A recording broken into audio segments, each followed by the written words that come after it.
Well, it's a very big day in US-South African relations, and I'm very grateful that Joel Pollak has stayed up until the early hours of the morning to have a chat with us and bring us up to date with the latest developments after South African Afrikaners landed in Washington. Refugees, some call them, others not so sure. Well, good to see you, Joel. It's been quite a day here on the South African news outlets, given that there's enormous debate about the 49 South Africans, Afrikaners, it appears, who landed in Washington. You guys had a reporter there. Did they feed back to you exactly what went on? Yeah, we had one of our reporters there, and the families disembarked from the plane. They were met by some fairly senior American officials who came to greet them and who came to make a statement that the Afrikaner refugees, as they are considered by the United States under the definition of refugees, are more than welcome in the United States, and that it is unfortunately the policies of the South African government that are driving them out. And they are welcome in the United States, one of the few groups that President Trump has prioritized as refugees. And there's some interest in who these people are and what they're fleeing. In fact, we saw quite a lot of traffic on stories about the refugees arriving, and also stories and interest in the fact that the South African government is pushing back and doesn't want to consider them refugees, and is deeply offended that anyone would consider anyone from South Africa to be a refugee, and that they're not technically refugees according to the South African government, which in a sense proves the point, because if the South African government, and I suppose portions of the South African media, are so hostile to these people who've chosen to live elsewhere because they feel that their freedoms are under threat, maybe that's why they left, because of the insensitivity to how they feel and what they're facing. So I think the American public is very sympathetic to this group of new arrivals, aside from the far left media like MSNBC and a couple of panelists on CNN. And they are the first of many to come. How were they selected? Do you have any insight into that? No, I think people simply applied. Okay, so they applied, went through a process which appears to have been speeded up because the executive order was not that long ago, and it usually takes a long time to get into the United States.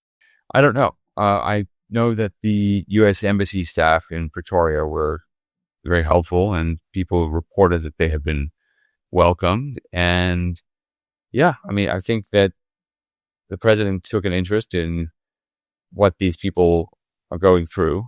And that's all I know about that. I mean, I don't know if there were any additional resources put in place, but certainly this first group, I think there was some interest in having them arrive in Washington to be greeted by American officials, largely for symbolic reasons of first group, which isn't so unusual. I mean, if you've, I have fortunately or unfortunately been on the first flight to somewhere, usually with an airline opening a new route, and sometimes the passengers don't suspect it, and then you get to the other end and there's a party waiting for you on the other side. So there's a bit of that energy, but I think it was important for the Trump administration to show solidarity with this group of people and to welcome them, and they seemed quite happy to be there. Joe, we don't really understand the rankings of American officials, but the Deputy Secretary of State, Christopher Landau, and the Deputy Secretary of Homeland Security, they sound quite important, are they? Yes, but when you can figure it out, I'm hoping you'll explain it to me, because we have assistant secretaries, deputy secretaries, undersecretaries, and it's very easy to forget which one is higher than the other. But let's just put it this way. These are senior officials that are at a level high enough for the Trump administration to deploy these officials to the event to send a signal that the administration is interested in this group of refugees. I mean, I don't know if it really matters whether the undersecretaries outrank the assistant secretaries or the deputy secretaries. The point is they had people there who were sufficiently important. From a South African point of view, there is an understanding that America is the land of opportunity. It is the place that millions of people around the world want to get into.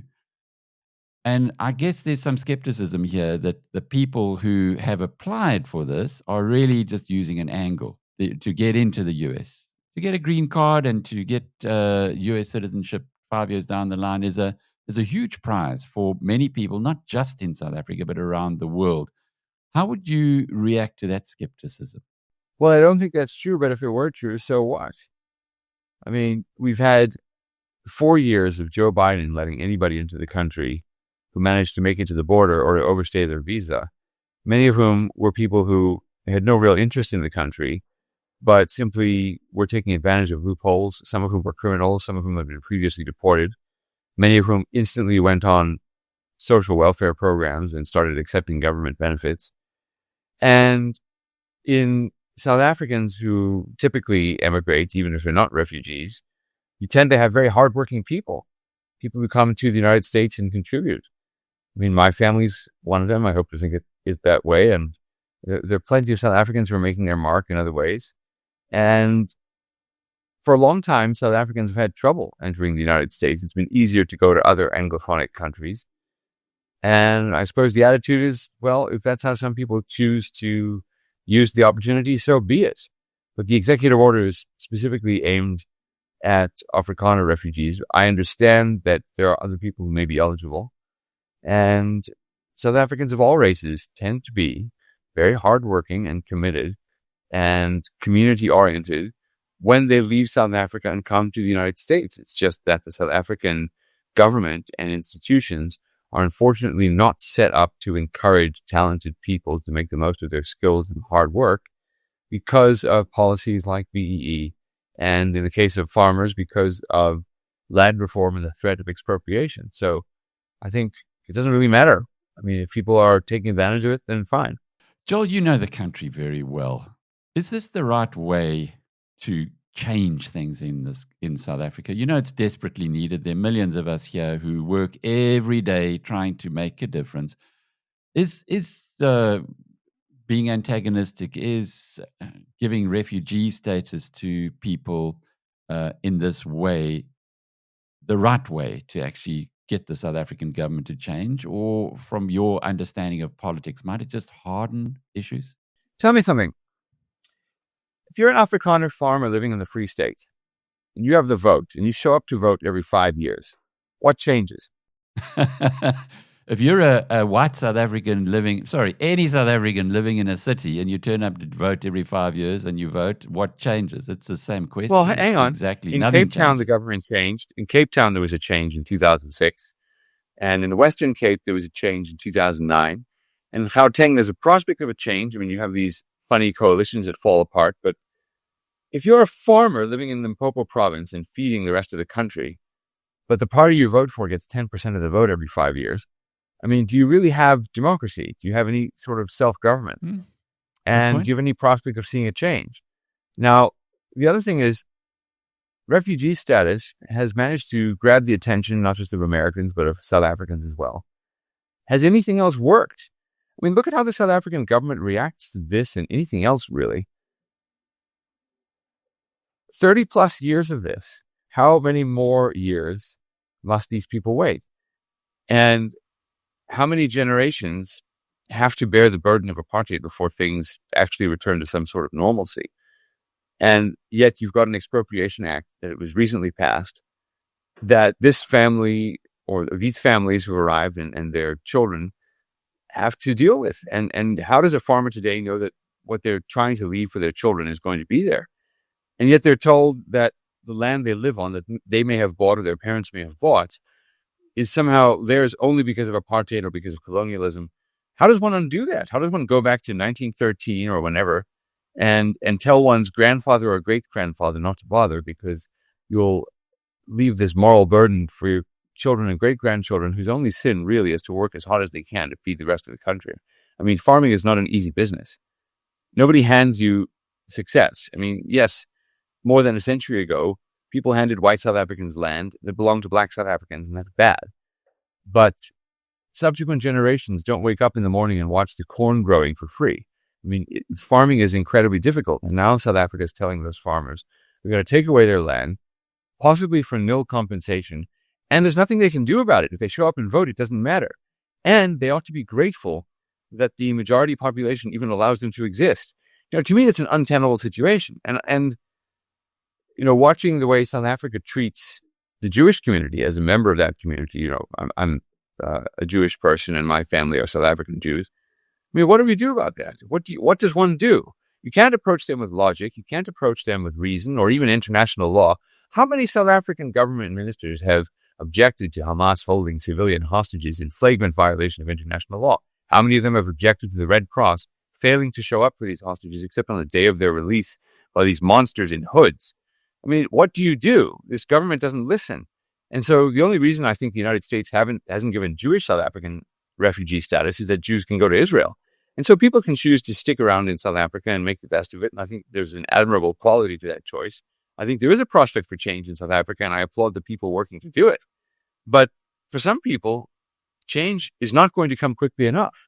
So what else gets the attention of the South African government other than to say to them, you've counted for generations on the idea that the minerals beneath your soil are more important to the rest of the world than anything else. And so whether it's apartheid or post-apartheid, you can get away with whatever kind of behavior you want because the world needs your gold and your platinum and your uranium and whatever else. But what the United States is now saying is actually the most valuable thing in South Africa is what's above the soil, is the people. So bring them, because we have very successful South Africans in the United States. I mean, where I live at the moment in Los Angeles, the largest local newspaper is owned by a Chinese South African named Patrick Soon-Shiong, who came to the United States after training at the University of the Witwatersrand during apartheid, where Chinese South Africans were not treated particularly well. He found opportunity here. He became one of the wealthiest Americans there is. I mean, people know names like Elon Musk and Peter Thiel and that sort of thing. But how about Patrick Soon-Shiong? I mean, maybe some journalists know who he is. He owns the Los Angeles Times now, and he's one of the leading political voices in the United States for change, and change in California, which is very poorly run. And, in California, I suppose I can move to Florida or I can move to another state and so forth and have more of a voice if I don't like how things are going. And I don't see a reasonable prospect for political change, given that we are also sort of run as a one-party state here, although Los Angeles is changing. But what do you do in South Africa if you're an Afrikaans farmer? I mean, what do you do? So I think for the people making the decision, it makes sense. And for the Trump administration, when the South African government has basically been obstinate in the face of all sorts of criticism, I would ask South Africans to look at the trade deal that was signed by the United Kingdom. I mean, not signed, but essentially agreed to a sort of framework for a trade deal. The United Kingdom agreed to a new trade deal with the Trump administration last week, and the UK ambassador was sort of beaming with pride as he stood there with Trump in the Oval Office or wherever they were. And, if you look at the details of the trade deal, and I say this as someone who thinks that Trump's generally doing a good job. I mean, if you look at the details of the trade deal, the United Kingdom gave up very little. I mean, it was a very small deal. Not that the United States gave up a great deal either, but it was a great deal of fanfare around a trade deal that actually does very little. And yet it cemented an idea in the American public that the United Kingdom had taken a step towards the United States, and so there would be positive consequences for the relationship.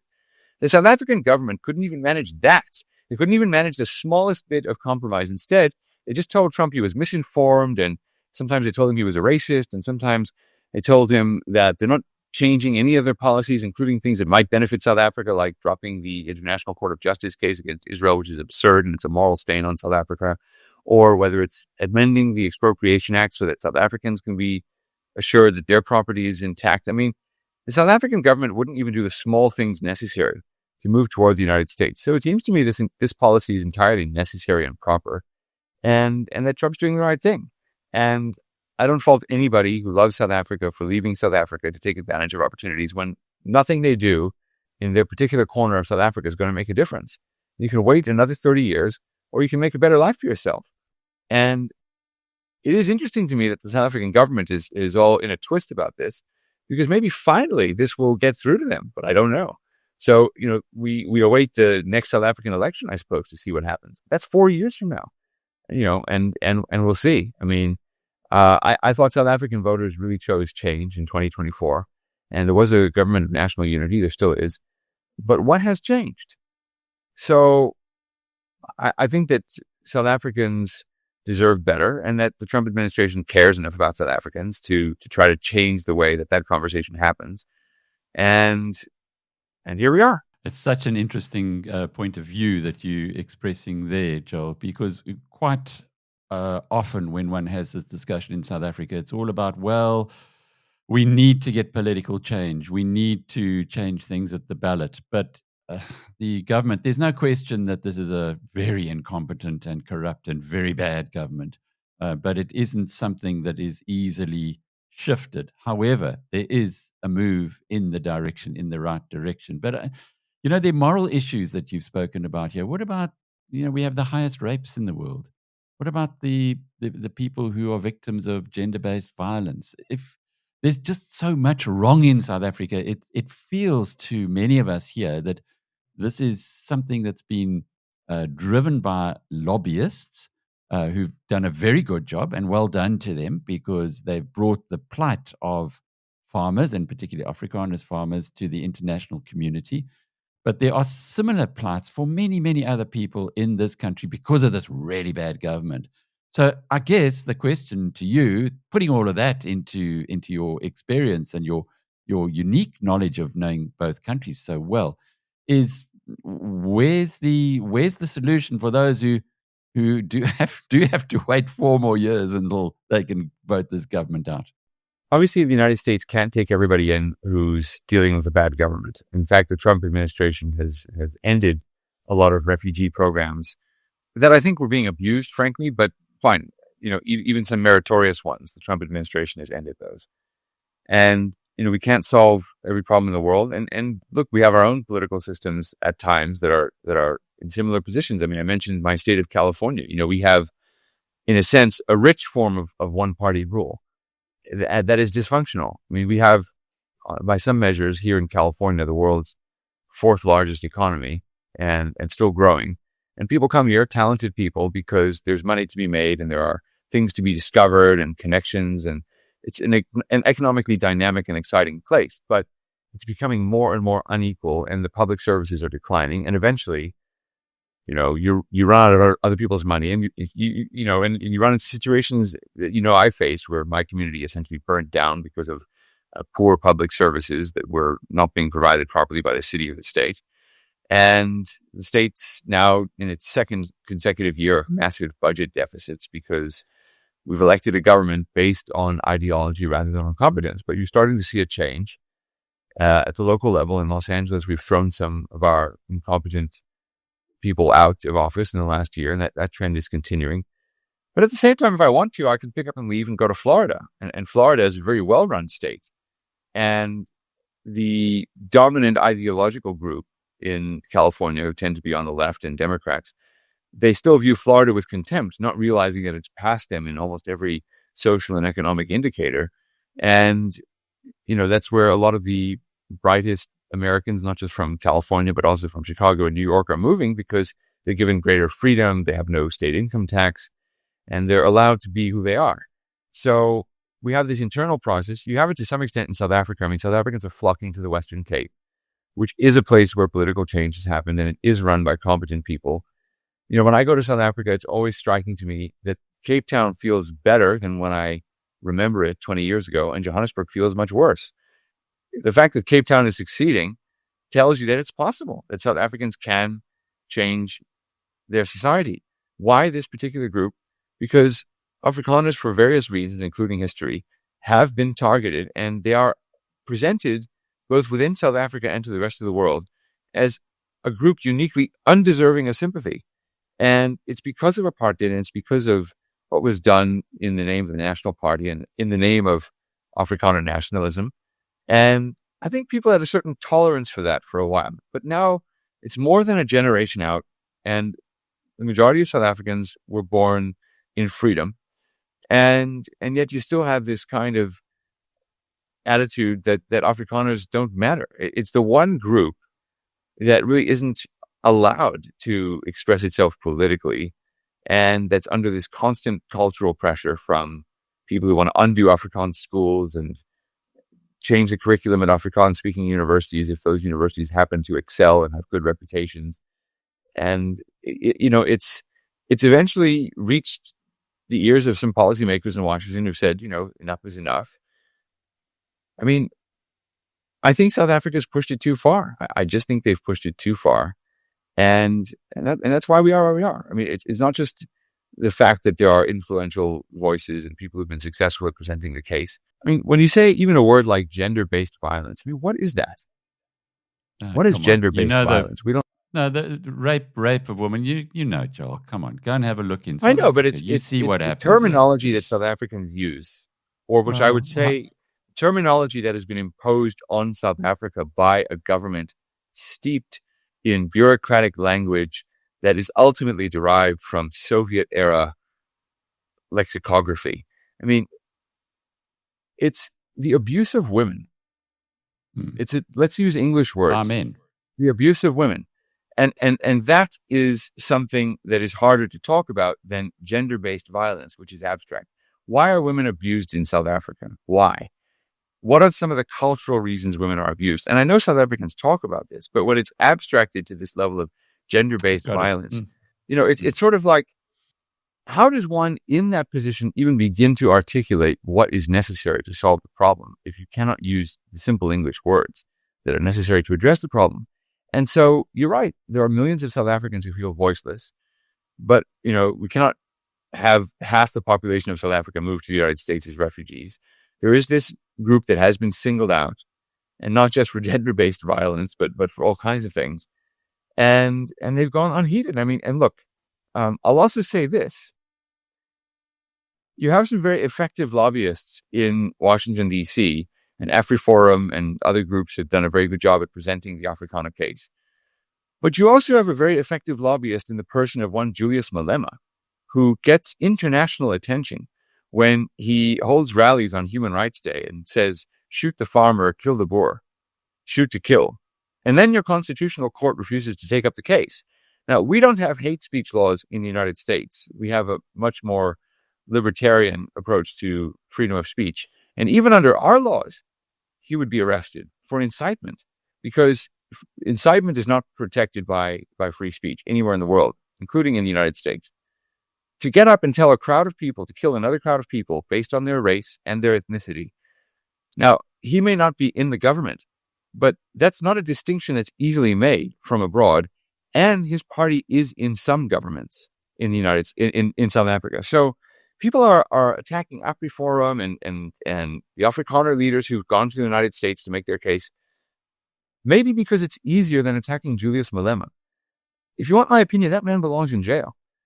He certainly should have been held liable for the hate speech that he's spewed over many years. And I don't think the day is far off where he is the target of sanctions and other penalties by the United States. But this is a man who is a genocidaire in the making. I mean, this is the man about whom future documentaries perhaps will be made saying, why didn't they stop him? This is the man, like the Hutu power loyalists on the Rwandan radio, calling their fellow citizens cockroaches, who later were in fact indicted by international war crimes tribunals. You're watching it unfold. And so even if he's an opposition politician or he's not the president of the country yet, he's the most charismatic politician. He has a following that appears to be sizable, perhaps growing, even though they didn't do so well in the last elections, but he has a presence. He is the most effective lobbyist for Afrikaner refugees, because people in the United States watch those videos and they say, my God, look at what these people are facing. And a crowd of tens of thousands of people applauds. And, I saw that News 24, a South African news outlet, went after this one guy on Twitter, whose name I forget, whose only crime really was to recirculate videos of Julius Malema and point out that this is what South Africans are facing. And for that, this man was called a racist, and his identity was exposed, and his family members were exposed. And News 24 applauded, and the government opened an investigation into him. And it was really to send a message to anybody else. So I think there's a problem in South Africa of a lack of courage in standing up to the absurd behavior of violent individuals who are prepared to say the most horrific things.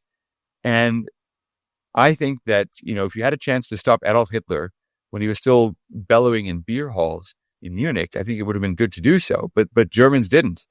And at the risk of abusing a well-worn analogy, you got that in the making. So Julius Malema and others like him, and not just leaders like him, but I mean the people in the audience applauding this stuff. Also, Alec, and again, I'm long-winded here, but when I express opinions about South Africa on social media, I mean, I don't really care what people say, and I'm used to the hostile environment of Twitter, even in the United States. But the level of hostility one experiences from South African commentators is really out of the ordinary.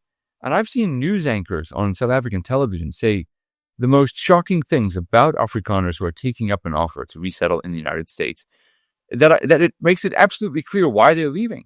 The level of hostility among ordinary people and opinion makers in the media who ought to know better in some quarters is just astonishing. So I think the problem in South Africa really is a level of hatred that does take a kind of virulent, if not always violent form.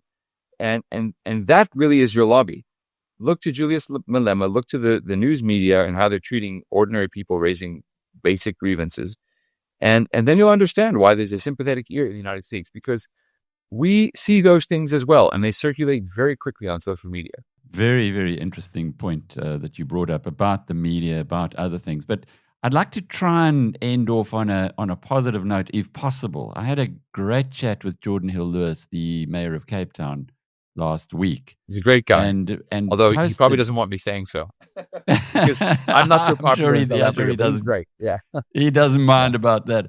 And I said to him, "What would you do in given that you run the mother city, given that your interests are Cape Town, if there was an opportunity to engage more closely with the American government and to benefit Cape Town as a result?" And he said, "Bring it on." So, and I'd kind of extend that to the whole Western Cape, given that there is a massive difference between the governance of the Western Cape and the rest of South Africa. Why would the Trump administration punish all of South Africa, not perhaps exclude the Western Cape, or is that a pipe dream? I think the Western Cape has to decide what its future is going to be. I mean, to take the comment I made earlier even further, when one visits the Western Cape, it is like being in a first world country. It is so different from the rest of South Africa. And South Africans know it. And, you know, there's all kinds of historical resentment sometimes. I mean, I remember being in the Western Cape in the early 2000s, and there were some people who felt that, you know, they didn't want to live in the Western Cape because it voted for the National Party after 1994 in the first election and so forth. It was not a liberated portion of South Africa. I mean, all kinds of nonsense. But the fact is that the people of the Western Cape have an accountable government. They have an opposition if they don't like that government, and it does run some of the municipalities, but basically the roads are decent, and you've got a government there that has committed to improving public services, sometimes by separating them from the national government and by developing their own capacity to produce electricity, to produce clean water. And it's made the Western Cape a really fantastic place to live. Unfortunately, the cost of living has gone up, but that's in some ways the price of success. And I know that I don't in any way reflect the views of Jordan Hill-Lewis or the Democratic Alliance or anybody else in an official capacity when I say that the best path for the Western Cape is to separate from the rest of South Africa as much as possible, to devolve as much power as possible to the Western Cape and say to the rest of the world, we are not like the rest of South Africa. And perhaps to say internally to the rest of South Africa, if you persist in this direction, we are just going to choose a different political destiny. And we will be the South Africa that belongs to all who live in it, as opposed to the South Africa who belongs to certain people more than others, and that is run essentially as a piggy bank for the well-connected. And we just don't want to live that way. And South Africans are voting with their feet. So, you know, I'm not pushing the idea of secession formally, but I do think that if you're going to talk to the rest of the world, you have to point out, if you're in the Western Cape or in Cape Town, that you are different from the rest of South Africa. And to the extent one can separate the administrative functions of the Western Cape from the rest of South Africa, and in a demonstrable way, I think one must do so. And, you know, the case I think one has to make to American investors is that if you invest in power generation or in manufacturing, or other things in the Western Cape, that your investment is going to be safe from the predations of a ruling party that primarily functions as a patronage network and uses race as the excuse to help itself to whatever you've built. I think that the Western Cape needs to basically develop a different path and to market itself as different to the rest of South Africa. In fact, I would consider that for all of the branding of the Western Cape. It just, people need to understand that it's different from the rest of the country, because the rest of the country is starting to acquire a very bad reputation. Joel Pollak is the senior editor at Breitbart News. I'm Alec Hogg from BizNews.com.